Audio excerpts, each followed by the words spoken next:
All right, so welcome to our third session of In a Nutshell, our monthly webinar series where we hear from MCC local and international experts, as well as other local educators to discuss rotating topics surrounding social issues, peace, and justice. These webinars were incited in the hopes of building relationships, facilitating a space for learning, and hopefully inspiring conversation beyond into all of your respective contexts. So thank you for being here. We're so happy to have you join us, and I implore you wherever you're tuning in from to engage with us together as we discuss Indigenous peoples and reconciliation. My name is Gemma Bridgefoot, and I will be facilitating our time together this evening. But before we get started, I want to encourage you all to subscribe to our committee newsletter, which will help you stay up to date with our upcoming webinar sessions, as well as connect you with a monthly opportunity to learn, serve, pray, and advocate in our community and around the world together. And before we go further, I just want to go over a couple housekeeping tips for you guys to support you properly throughout the session. So if you feel comfortable, I would encourage you to keep your video on so we can get acquainted with all your lovely faces. Please keep yourself mute throughout the presentation. And if you are having any technical issues, you can privately message Katie in the chat box and she'll be able to help you. And as the speakers share, I would encourage you to write your questions in the chat box as they come to mind so that we can move into the Q&A times more smoothly. Before I introduce the speakers, I would like to acknowledge with respect that we are on the unceded traditional ancestral land of the Coast Salish peoples, and specifically Matsqui and Sumas First Nations, who are members of Stolo Nation. The Stolo people are the people of the river, and they have lived in the Fraser Valley for more than 10,000 years. We are grateful to God, our creator, who placed us here to share this land and to work towards respectful relationships and peace, and to be good stewards of the land which sustains us and gives us life. So now I'd love to introduce our speakers who will be presenting this evening. First, we will be hearing from Bridget Finley, who is the MCC's Indigenous Neighbors Program Coordinator in British Columbia. She has worked for MCC BC for 23 years in various positions. The MCC BC Indigenous Neighbors Program strives to build respectful relationships between Indigenous and non-Indigenous peoples by facilitating education sessions and supporting connections between Indigenous and non-Indigenous people, with a focus on church groups, school groups, and community groups interested in learning about working at reconciliation with Indigenous peoples. Next, we'll be hearing from Darla Blackkettle, also known as Red Butterfly Woman from the Sitka Nation. She is a mother of 2 active boys. Born in Calgary and raised in Abbotsford, she has endured many challenges and built up an internal strength that has led her to where she is today. Darla works as a family support worker at Native Court Worker and Counseling Association of British Columbia. Darla is charming, graceful, and genuine to work with, and has been an Indigenous speaker sharing with people through the Indigenous Neighbors Program over the past few years. The path of reconciliation begins with relationships and with listening. So we encourage you to engage in this session with an open heart, willing to receive what is shared and to listen with respect. So enough from me. I will pass it over to Bridget now, if you're ready.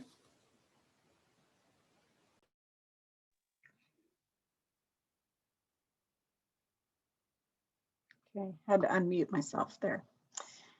So thank you, Gemma, for inviting me to speak. I also want to mention my ancestry. I am mostly of European descent, but I am 1/8 Native Creek American, and so on my father's side. So don't know a lot about my Indigenous history, but I know that much of it. So I want to share with you a PowerPoint that I put together this evening. I'm basically sharing. Oh, hang on. I'm basically sharing with you some basic information about Indigenous people. That's why I titled it Indigenous 101. My part of it here, and leading up to what reconciliation is. And so a lot of people don't always know a lot of information about Indigenous people, so I thought I would do that. So just looking at the diversity of Indigenous peoples and understanding reconciliation from their perspective. And some of the thoughts and questions I often get from people is, I don't really know anything about Indigenous peoples, or I don't know Indigenous Canadian history, or I only know a little bit of it. I know nothing about Indigenous culture. And even why is it important for Christians to do Indigenous relations work? So those are some of the common questions that I often get with my program work. So we're going to start out with some really basic information about Indigenous people. And I keep having to move the pictures of people here out of my way so I can see my screen. So Aboriginal, that a lot of people say, I don't even know what to call Indigenous people. And so Aboriginal is actually Canada's term for Indigenous people. It's the official name that they gave them. And there are 3 distinct groups that are recognized in the Canadian Constitution: First Nations, Métis, and Inuit. So Inuit and Métis have distinct histories, cultures, and relationships to governments. So many of the items may not pertain to them because they're not governed by the Indian Act. Indigenous nations, there are 45 unique nations within Canada, plus the Inuit and Métis. And languages, this is the part that really surprises people. There are 23 larger unique languages across Canada, many more if you count unique dialects, and 15 of the larger language groups. 34 distinct languages and 61 dialects are in British Columbia, making our province the most diverse language area in Canada. So we have a lot of different languages, Indigenous languages.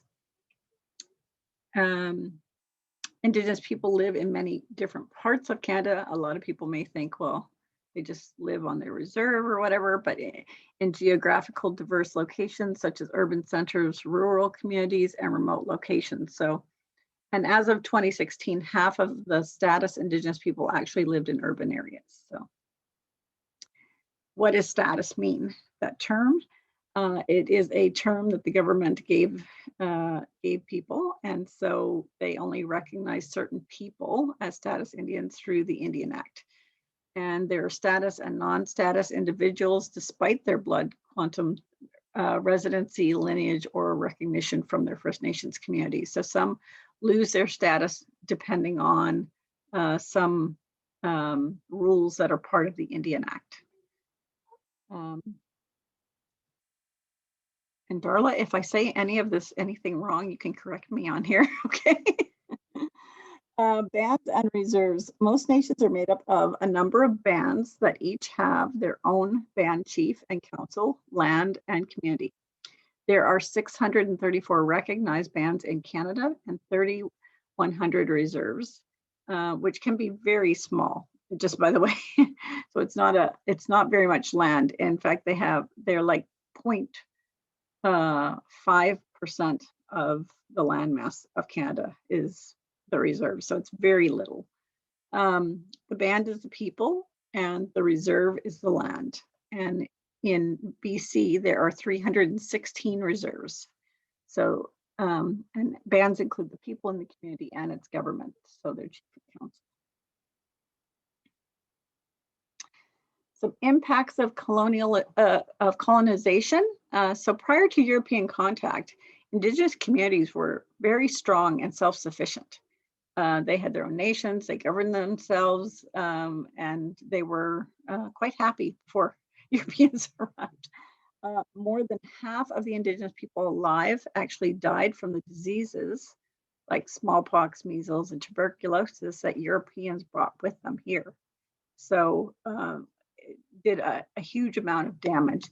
And unfortunately, there are cases where Indigenous people were given blankets infected with diseases on purpose by the military to try to wipe them out back in the early colonization days. The British North American Act also known as Constitution Act of 1867, put Indians and lands reserved for Indians under federal jurisdiction. So with the passing of the British North American Act, they became Canadians. And as things went on, many Indigenous people were never conquered, but the process of colonization resulted in complete loss over some control of their life. So there's some examples here. According to Article 32 of the Indian Act, no band or band member could sell anything to anyone other than another band member without approval in writing from a superintendent.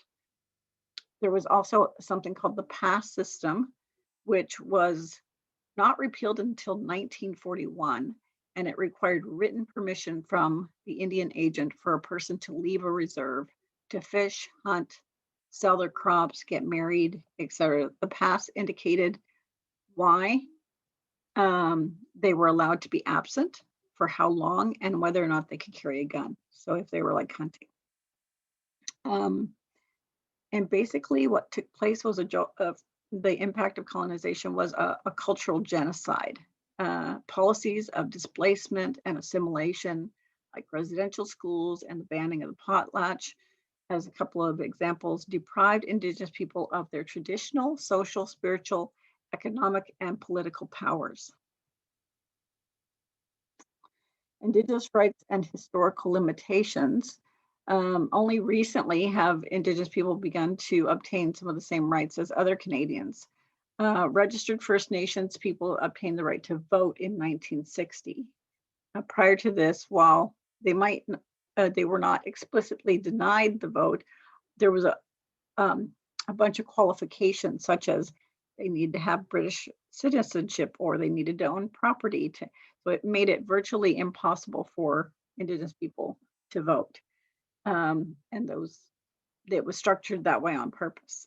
In 1884, an amendment to the Indian Act instituted prison sentences for anyone participating in their traditional Indigenous ceremonies, like their potlatch or other traditional ceremonies. Thus, they were denied their religious rights as well. And in 1880, an amendment to the Indian Act provided for automatic loss of status for any Indian who earned a university degree or Indian woman who married a non-Indian or an unregistered Indian. So this was repealed. This was not repealed until 1985, which is like not that long ago. It may sound like a long time ago, but in my lifetime. Indigenous people were denied the right to organize politically. Amendments to the Indian Act in 1927 made it illegal for First Nations communities to hire lawyers or initiate any kind of land claim without the government's consent. And in 2008, Section 67 of the Canadian Human Rights Act was amended, so First Nations individuals can now finally make complaints of discrimination to the Canadian Human Rights Commission related to decisions or actions arising from the Indian Act. So again, 2008 is not that long ago for them to finally get those rights.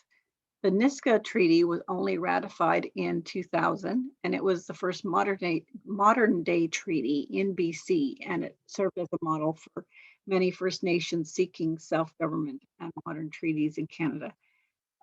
Just a word that treaties were made with across Canada with many Indigenous groups in other provinces, but in BC in particular, there were some treaties made on the island, on Vancouver Island, but after those treaties, they decided not to make any more treaties in British Columbia, just because of the, how much work it was. They were just decided not to. And so the land that is Crown land in the rest of BC was actually stolen from Indigenous people. It's called unceded land is the term for that. The Indian Act is the primary law the federal government uses to administer Indian status, local First Nations governments, and the management of reserve lands. So it outlines government obligations to First Nations people. So it basically is a document that enabled a lot of trauma, human rights violations, social and cultural disruption for Indigenous people. Indian residential schools, maybe many of you have heard of those. From the mid-1800s to the 1990s, children were forcibly taken from their homes and put in these boarding schools run by churches. And if parents resisted, they were put in prison.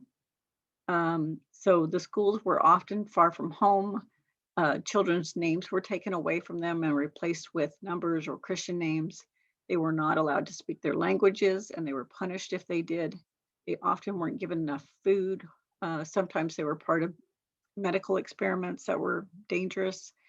So over 7 generations, 150,000 children were taken from Indian to these Indian residential schools. Many children experienced really bad conditions and different forms of abuse, and many died at the school or died trying to run away from the school or never returned home. The majority of schools were run by the churches, including a couple run by Mennonite church people. The official partnership between the federal government and the church ended in the 1970s, but often the schools continued to operate, and the last school closed in Canada in 1996. The Truth and Reconciliation Commission in Canada took place between 2008 and 2015, and it provided those directly or indirectly affected by the legacy of the IRS system with an opportunity to share their stories and experiences. So it was 6 years of traveling across Canada and listening to people's stories.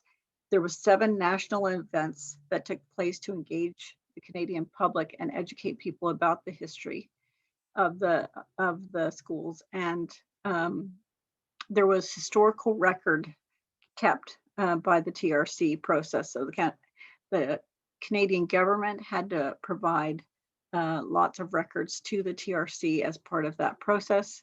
And in June 2015, the TRC held a closing event in Ottawa and presented the summary, which included 94 calls to action to further reconciliation between Canadians and Indigenous people. And the reconciliation, it's important to listen to the truth, but then act on reconciliation and these calls to actions. So with that, these are a whole bunch of resources that Gemma will send out, right, Gemma, after the webinar.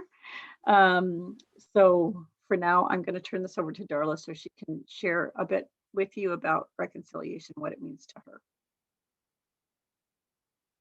I have to stop sharing my screen. Yep.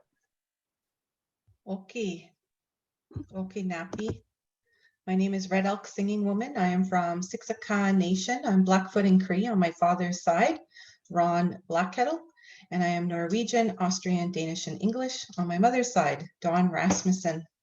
I have been residing in beautiful British Columbia since I was about 3 years of age, and more recently, I am residing on the stolen territory of Musqueam, Squamish, Kikite, Katzie, Tsleil-Waututh. Who else is over here? There's so many nations over here in Surrey where I reside. And so I acknowledge that I too am a guest here in this territory. I just want to thank you so much for inviting me to be here today. I want to acknowledge that I am a first-generation Indian residential school survivor. My father attended Indian residential school as well as day school.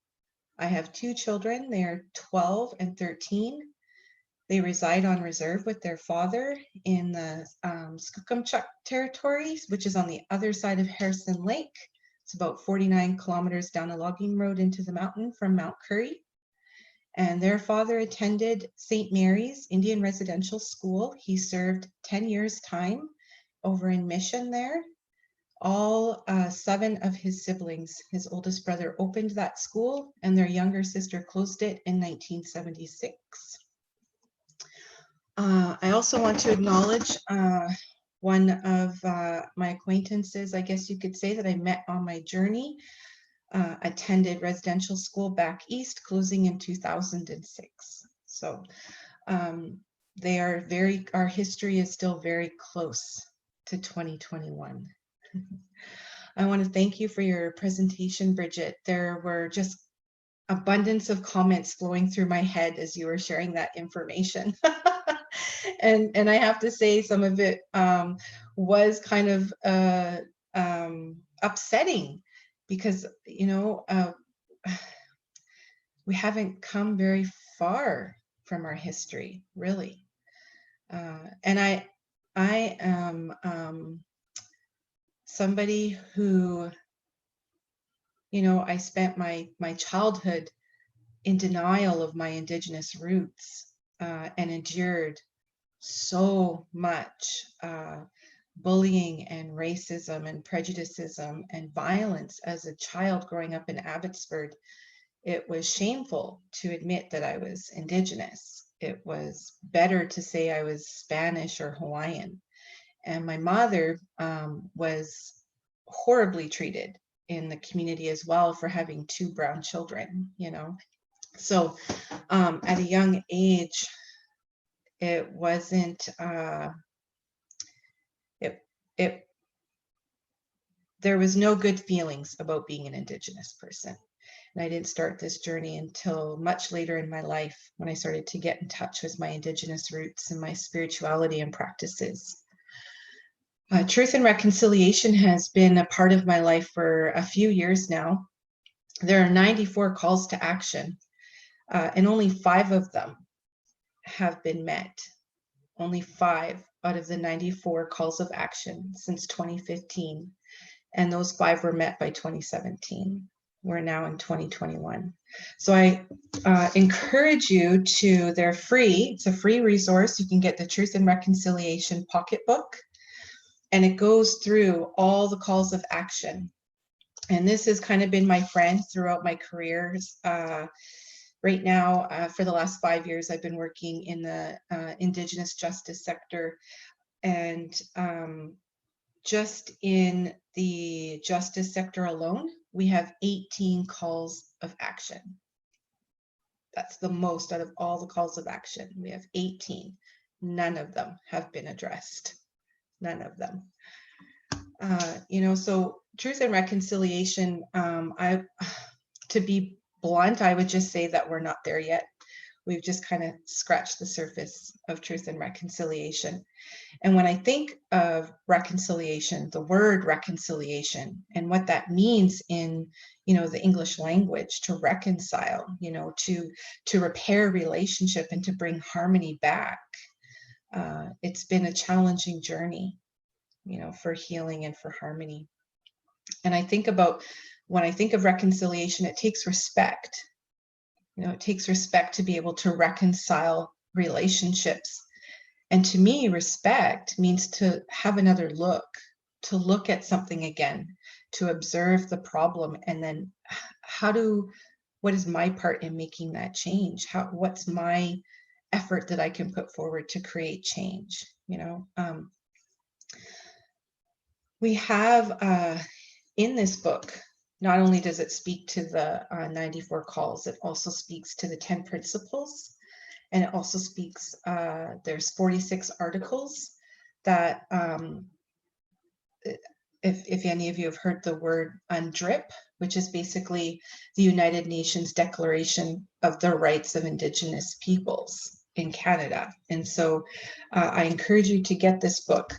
I'm just going to quickly run through some books that I encourage you guys to review, and they're going to kind of expand on a lot of what Bridget was saying. 21 Things That You Didn't Know About the Indian Act. In my opinion, we need to abolish it. It's keeping our people oppressed. Get this book, read it. I think it's important for anybody to know and to have better understanding of Indigenous experience in Canada.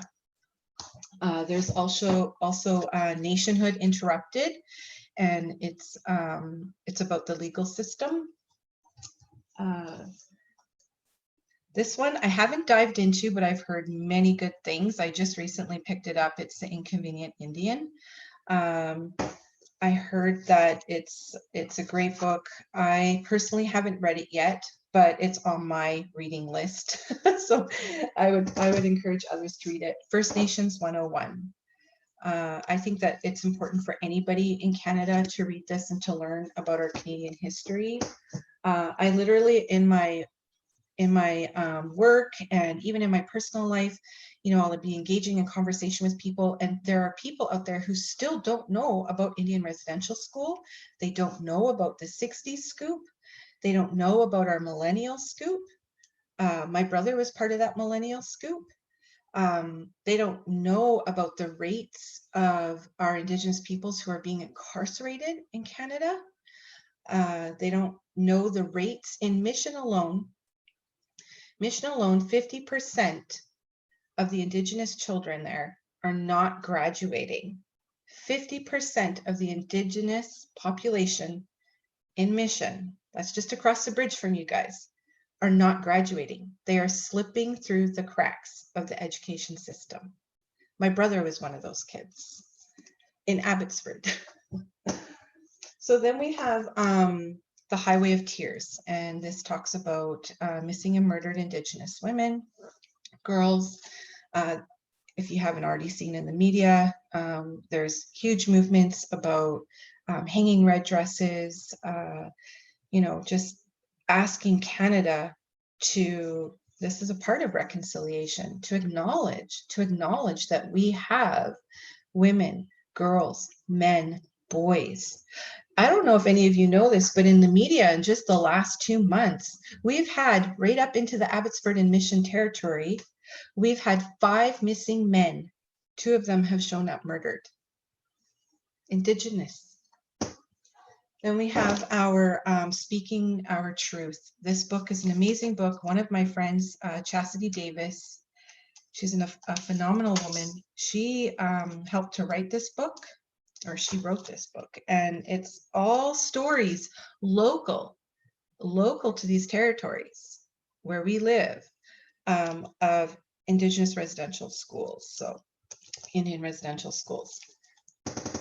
There's so many books here, you guys. Oh my God. And then I have some books around our youth justice and restorative circles. You know, instead of locking our Indigenous children up, let's start finding better solutions to help our children to stay out of the justice system. Many of our children, I have more books, but I'm going to stop talking. I want to stop talking about the books because you guys know how to use Google.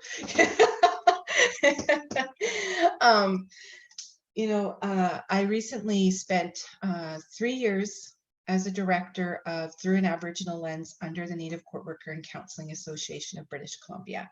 And our program worked with youth who were criminally engaged being assessed for FASD. And every single child that I worked with was a product of the Ministry of Children and Families. Every single child was removed from their home.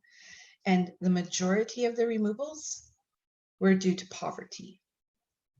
This is fixable. There are supports in our communities who can assist families.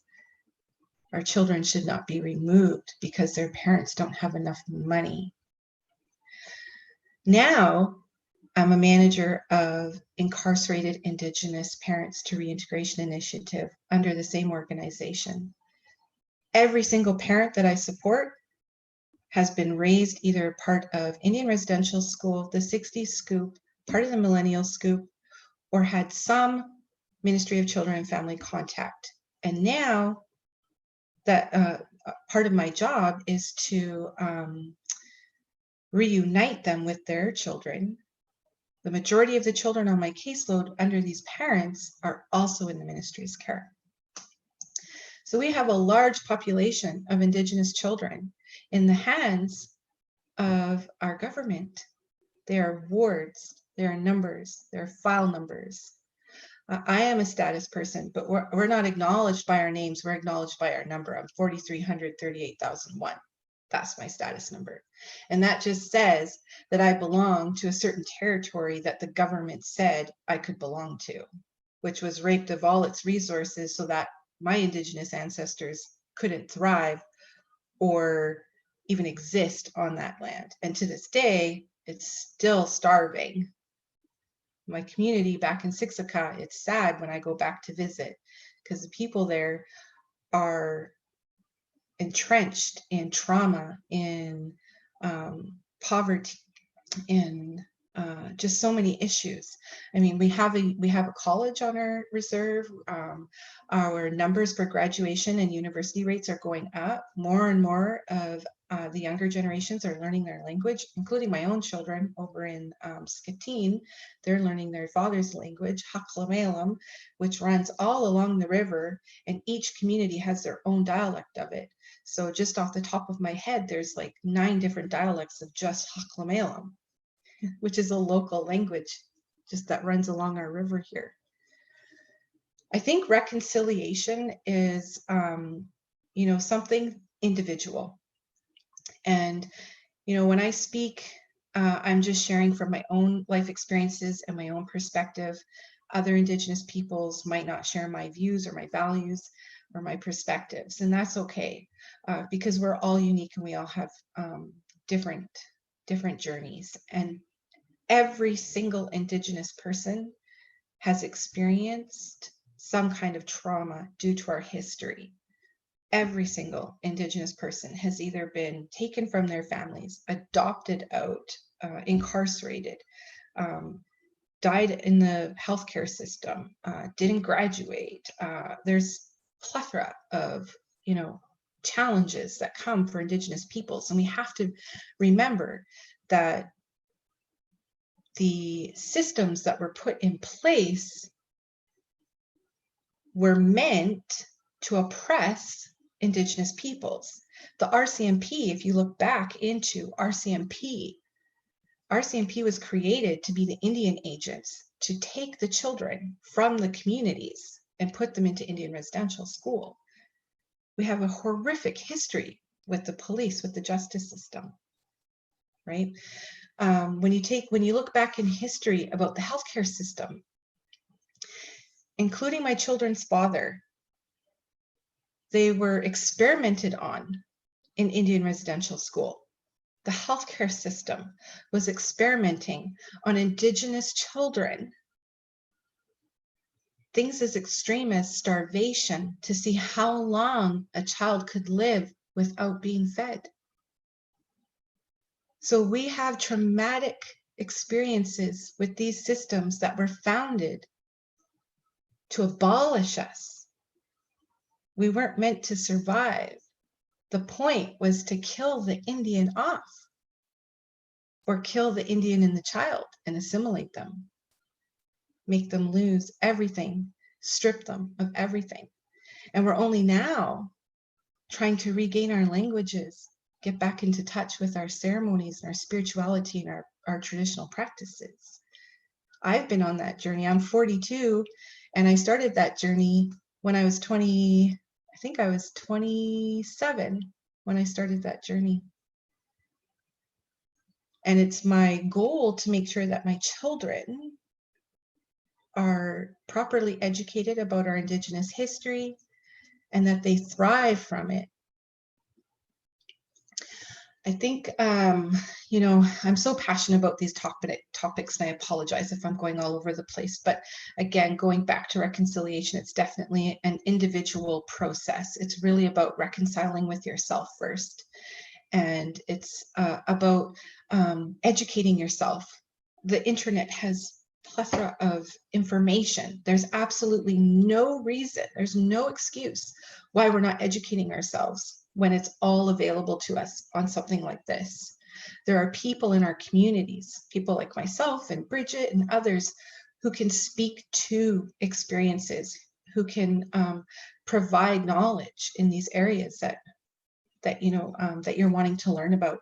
So you educate yourself, and then you become a master with that knowledge, so much so that you can start to practice it.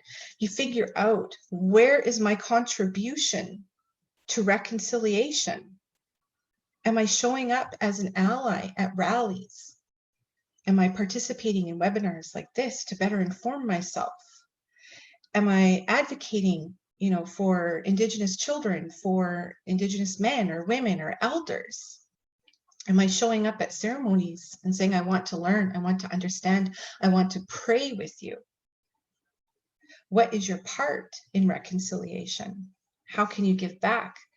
And so once you've educated yourself, once you become a master in that knowledge and you've put it into practice, then you share it with others. You share that knowledge with other people, and you encourage others to find their way with reconciliation as well. You know, for myself, I worked a couple years on not having shame about being what I was called as a child, an apple or a half-breed or a savage or a wagon burner. All terms I heard growing up in Abbotsford from other kids on the playground. I had to reconcile that within myself before I could acknowledge my Indigenous roots and be okay with myself as half Indigenous and half European.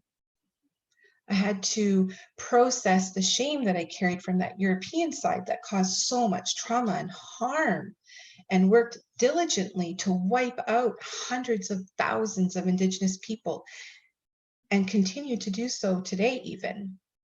But that looks different. It looks like incarceration. It looks like foster care. It looks like not getting adequate support in the medical care system. It looks like not graduating, not getting through school. It looks like you know, having resentments towards the church and what they brought into our communities. It's our missing and murdered Indigenous children. You know, it's media, how we're perceived in media.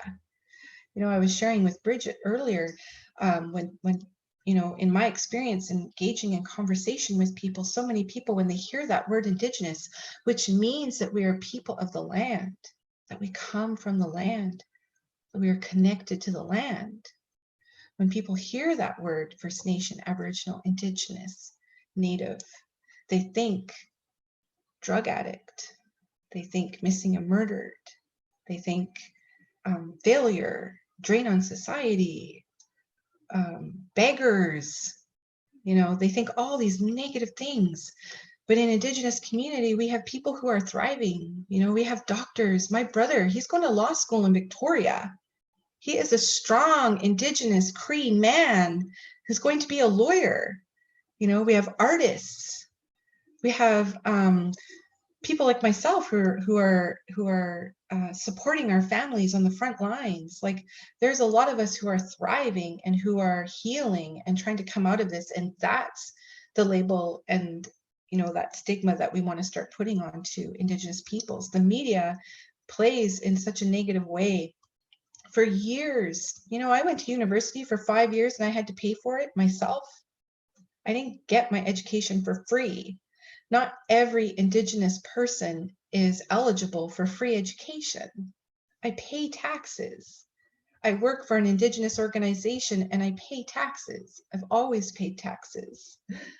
You know, there's so many misinterpretations, I guess, that people don't understand about Indigenous peoples. Even when Bridget was talking about, you know, the government controls our reserves, controls our land, controls our royalties that we get even. And a lot of people don't know that. And that's why I say, read those books, educate yourself. And when you become informed enough and you feel confident enough to speak to those things, start practicing them, start talking about it, and then share it with other people. When I first started reconciliation with myself, it was in ceremony. It was through prayer. It was with my elder every Sunday, going into a sweat lodge and praying to my ancestors and asking them to help me to love myself. Help me to love myself. Let me see myself with the same love that you created me in. And every day my elder, you know, when I would keep bringing up about how I'm half white and I'm half Native and I'm too Indian to be white and I'm too white to be Indian, you know, he would tell me, what part of you is Indian? Is it your big toe? Is it your baby finger? What part of you is Indian? And it took me so long, and sometimes I still battle that, you know, trying to live a life that is traditional and cultural and spiritual and connected to the land, but then still living in this modern world, you know, and there's materialism, there's status, there's all these things in this Western worldview. I was actually sharing with Bridget this evening, even I feel so grateful and honored to be able to come and have a voice, not only for myself and for my children, but for generations who are following behind me, and for my ancestors who never got a chance to have their voice heard. But there are times when, a term that we use in Indigenous community is that token Indian, where you get tokenized by the non-Indigenous community, and then you're called on. And then sometimes you're asked to come and speak, but you're not allotted the sacred space to share those words. It's like, oh, well, we want you to share about your trauma and everything that's happened to you, but we don't want you to trigger us, and we don't want you to hurt our feelings. And we're only going to give you this amount of time. And that's a prime example of truth and reconciliation, right? Having respect, having honor, being humble. For me, reconciliation isn't about shaming. In our teachings, in my teachings, we don't shame. We don't see our mistakes as a bad thing. We see them as growing edges. We see them as ways to move forward. A lot of elders will always tell us, make mistakes. Make mistakes. It's the only way you're going to learn. It's the only way you're going to remember. And yeah, Canada's made a huge mistake in our history. And we have an opportunity to learn and to move forward from that mistake. But it's an individual process. First, you need to understand what reconciliation means to you and how you can practice that in your life, and then share that with others and encourage others to do the same. Reconciliation is very individual. What it might mean to you might mean something different to me.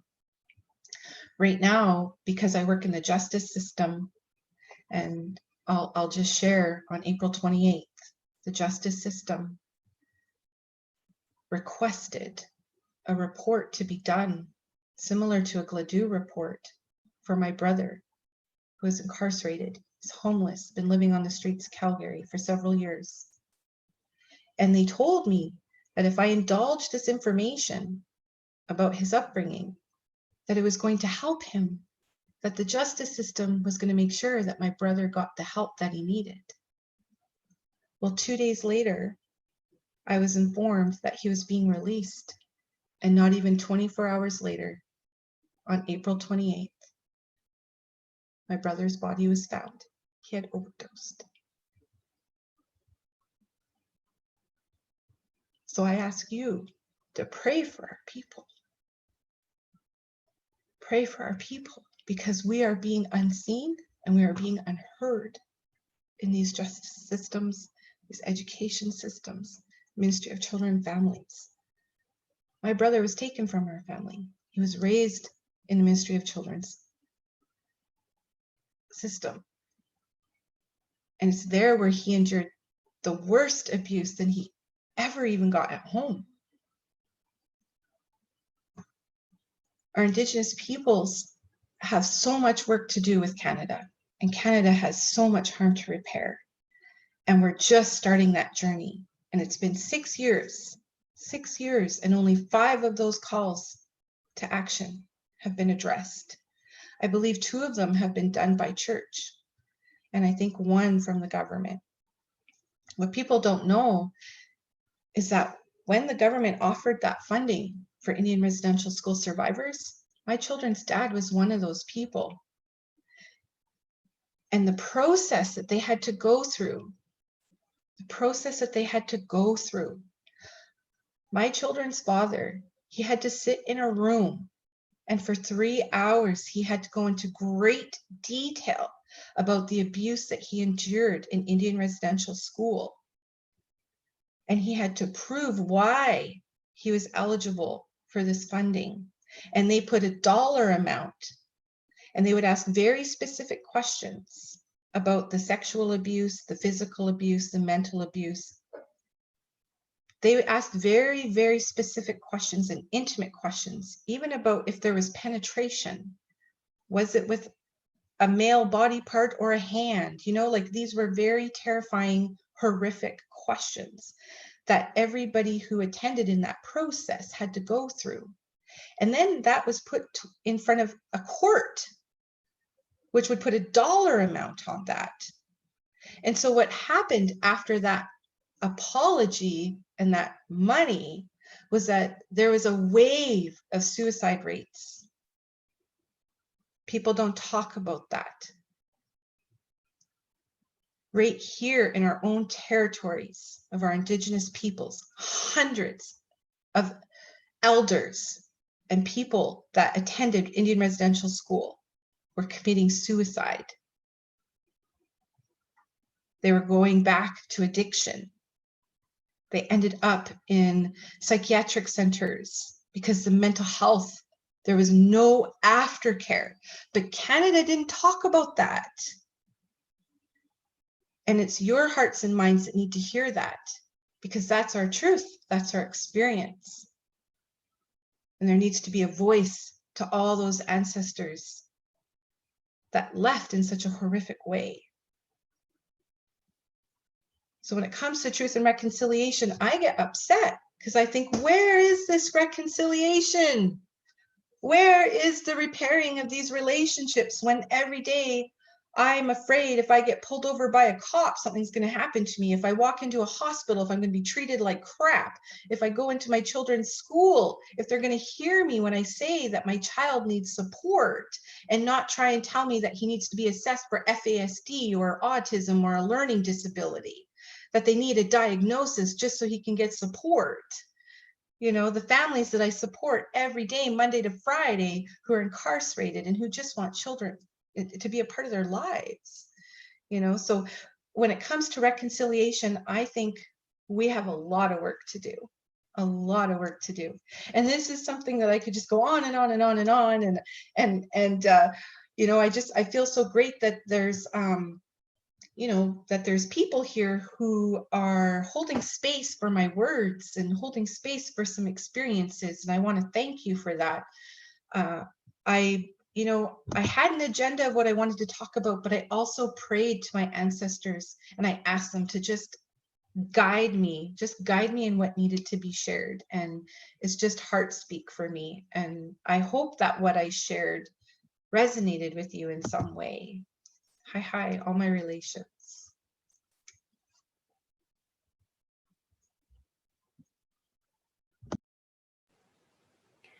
Wow, thank you so much for both of your presentations. They were both so insightful and powerful and really deeply moving. I am so appreciative that you both were willing to share, and I feel truly honored to have had the opportunity to listen to you. And yeah, Darla, also deepest condolences to your recent loss. Yeah, so yeah, thank you both so much. Yeah, I guess we can move into a Q&A. It looks like we have one question that's popped up from Sarah Sale. And she's asking, have churches made official reconciliation with Indigenous peoples similar to Canada? So I'm assuming, Sarah, you don't have to speak if you don't feel comfortable, but I just want to make sure I'm getting your question right. Is this sort of legislation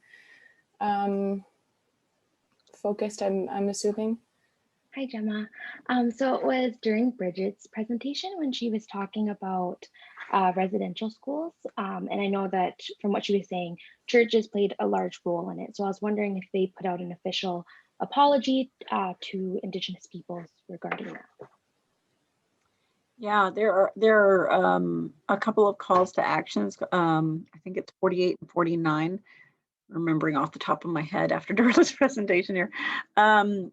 But those are specific to faith, to churches and faith communities, and they were asked to respond to the history, the doctrine of discovery that was used to, you know, as the excuse to take the land from Indigenous people, and to follow and use UNDRIP, the United Nations Declaration of Rights of Indigenous People, as a framework and as a guide for right relations. And so Most church denominations have done a response, and when they sent their response, it was sent to the Truth and Reconciliation Commission, the TRC Commission, and filed so that it's on record. MCC did as well. We did a response to those calls that's on our website, that was filed as well. So for calls 48 and 49. So yes, most churches have. I can't speak for all denominations or faiths because I don't know if all have, but I know a number of churches, Anglicans and Christian Reform and United Church and Mennonites that all have responded. So yes.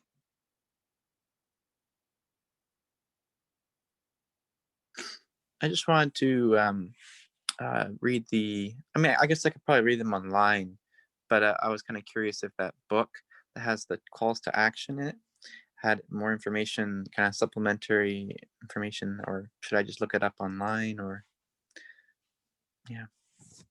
So this one, Truth and Reconciliation Calls to Action, the little pocket book, this one has in it, it has the 94 calls to action. It has the principles of reconciliation, and it has, so there's 10 principles, and then it has the 46 articles of UNDRIP, so the United Nations Declaration on the Rights of Indigenous Peoples. It's very easy read. It has all the calls in there, but there is lots of information about truth and reconciliation online, and there's so many books to read and lots of information. There's another one I would recommend going online and looking at is the Indian Residential School Survivor Society in Vancouver. They have a website, and then there's a 60s Scoop as well. I would look into that one, check out those websites as well. And they too will most likely have links to Truth and Reconciliation. Yeah, I don't know if that answered your question, but It did. Reconciliation Canada is also based in Vancouver, and they have lots of speakers and workshops and things that can be attended as well, and information online. They send out like a monthly newsletter as well, and so that's another resource. In the back of the First Nations 101 book that Darla held up, because it's on my list. Many of the books she held up were on my list, so I was like, hey, I got the right. Yeah, in the back there are things that both the government could do, or a community can do, or individuals can do. So kind of some practical steps towards reconciliation. And so that's in the back of that book, which is very good as well. And the word reconciliation, I was just going to mention, some Indigenous people don't like the word reconciliation because they don't feel like there was ever a relationship to begin with to repair. So they talk about conciliation, not reconciliation, because it's like there needed to be a relationship, a good one, for there first to even talk about reconciliation. So that's another term that you might find an Indigenous person not comfortable with that word sometimes. So. Yeah, or reconciliation. Reconciliation. Yeah, reconciliation. Yeah, I've heard that one. Yeah.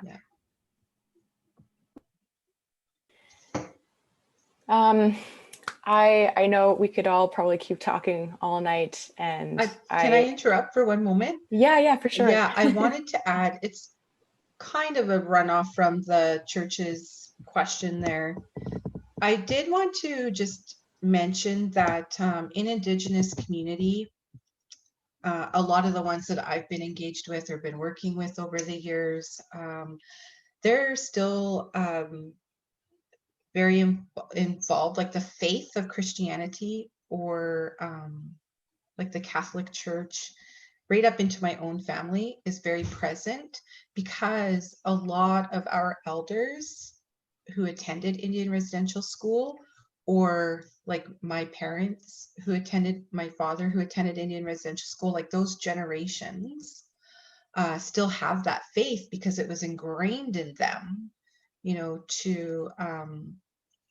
to let go of, to be wiped away of their Indigenous beliefs and spirituality and their ceremony. And so a lot of times when we gather or come together, there's usually always a couple elders who, their faith is of the Christian church or the Catholic church. And my dad for years and years was an alcoholic, and so when he was under the influence, he identified as Indigenous, and he would speak his language and sing, prayer songs. But when he was sober, he was Catholic. It was like that mindset of I apologize for the term, but whitewashed, like he was a white Catholic man.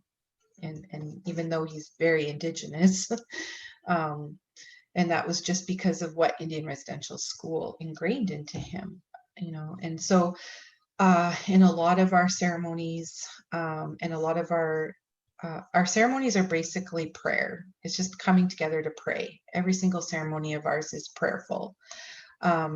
We're still mindful and respectful of our elders who practice their Christian faith or their Catholic faith or whatever it is for them, and it's the younger generation that are trying to get more in touch with their Indigenous spirituality and their practices. So there is mixed review in communities about what Indigenous communities should expect from the churches. I don't know if that makes sense, but it's different depending on the era that you're coming from, I guess. Like my views are very different than my dad's when it comes to the church. My parents, they would rather that I be baptized and go to church and, those things, but I don't associate with that. So, and a lot of that is because of the history. So I hope that helps to understand what I was trying to say there. Thank you. That's very interesting. I didn't really consider in my mind the difference between generations when it comes to spirituality and learning about the history and how it affects them, because some people have been directly a part of residential schools, whereas others are in the aftermath. So thank you for sharing your experience, Darla. That's really informative. Hi.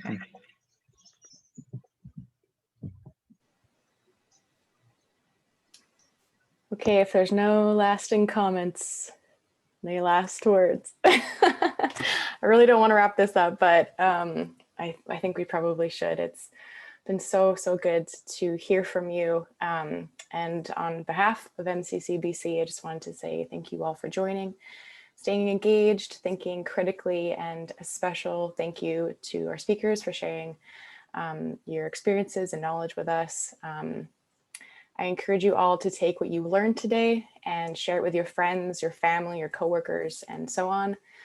These conversations are so essential for building awareness of the past and acknowledging the harm that has been inflicted on Indigenous peoples and changing our behavior so that we can build mutually respectful relationships between Aboriginal and non-Aboriginal peoples in this country. And lastly, I just wanted to close with this quote by the hereditary chief, Robert Joseph of the Gwaweyanook First Nations tribe. He says, "We start today. We start with every little step. If we start right now, and this moment is a moment of reconciliation for some of us, it's a huge achievement."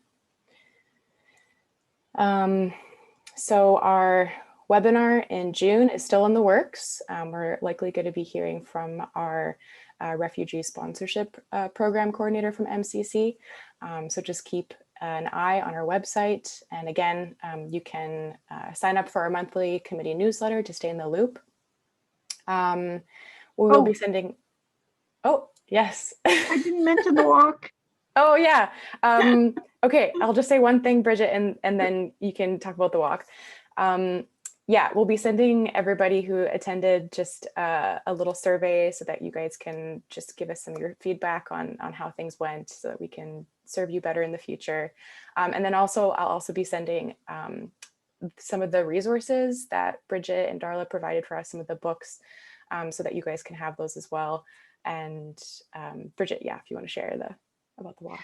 Sorry, I meant to just let everybody know about the Walk in the Spirit of Reconciliation. It is an ecumenical event being done by a group of us. So there's the Anglican Church, the Mennonite Church, the United Church, the Christian Reform.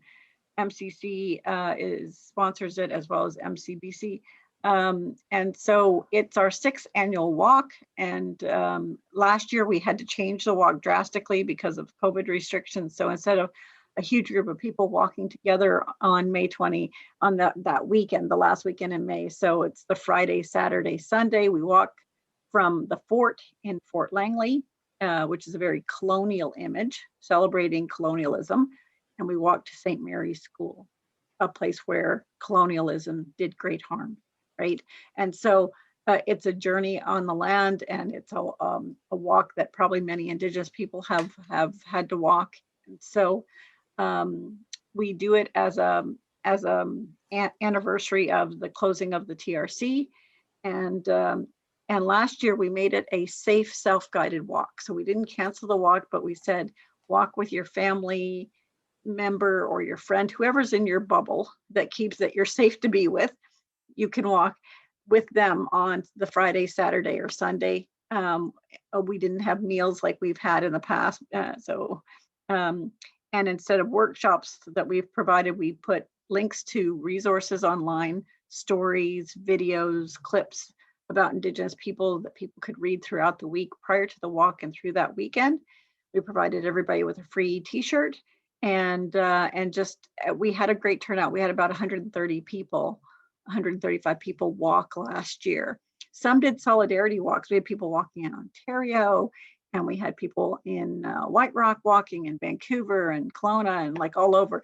And so they did what we called a solidarity walk in their own community, or they could choose a part of this route. We broke the walk into 7 doable chunks, and then people could sign up for those specific routes and walk the walk. And we have a Facebook page where you can, it's got the link to the registration, or I think actually put the registration there in the chat. We have a Facebook page, and people posted pictures of where they walked last year, and it was just really a great weekend, and we're doing it again this year. So we are hoping people will register and get out and walk in their safe bubbles. And I know we have a solidarity walk happening in Kamloops and one in Moncton, New Brunswick. So if you can, even if it's just around the block or in your local park or neighborhood, get out and walk on that weekend, but register so we know you're walking and we can send you a t-shirt. If I get the registration before the end of next week, I can still get the t-shirt out to you in time if I have to mail it. So, or do we have pickup sites for right before the walk where people who are local can come by and pick up a t-shirt and walk. So, thank you. All right, thank you. I hope to see, I guess, yeah, see you guys at the walks. But thank you again for tuning in, everybody. And thank you again to our speakers for sharing your expertise with us and knowledge and experiences. So yeah, thank you, everybody. And I hope you guys have a wonderful rest of your evening. Take care. Thank you. Thank you, guys. All right. Have a good night.